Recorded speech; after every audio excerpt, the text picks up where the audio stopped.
Tony from her Homestead Skills, and today I'm going to bring you another little video on small storage pantry options. And what I'm showing you here is my pantry in a closet. And I'm going to pan down to the bottom, and at the very bottom I've got 3 buckets in this closet. And I do have jars behind those buckets as well, half-gallon jars. And as I pan up, I actually have 6 of these shelves with various sizes of jars. And that is my go-to pantry.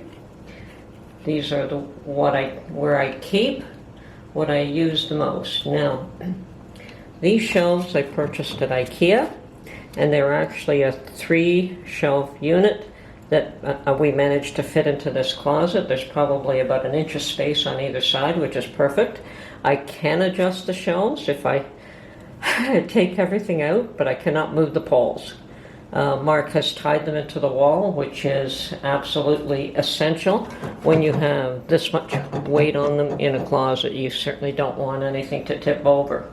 Now I can pan up, and you can see, well, I'll start down below, and there's shelf 1, shelf 2, shelf 3, shelf 4, 5, and then 6th up there at the top. And then beyond that, I have left the wooden shelf that was there originally, and there I placed some of the larger shelves and some boxes.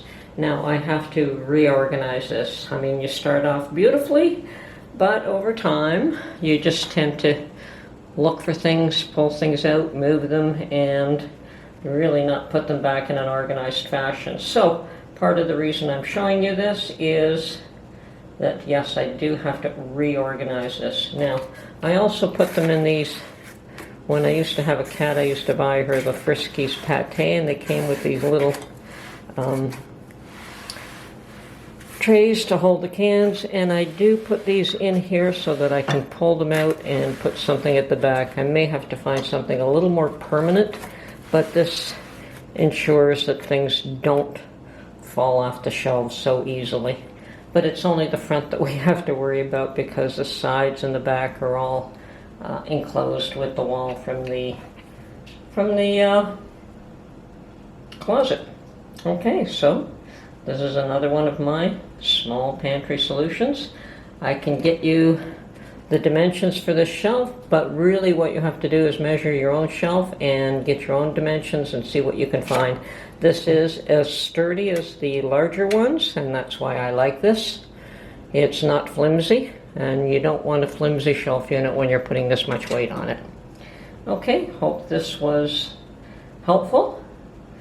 This is Tony from her Homestead Skills. Hope you enjoyed this video, and we will catch you on the next one. Bye for now.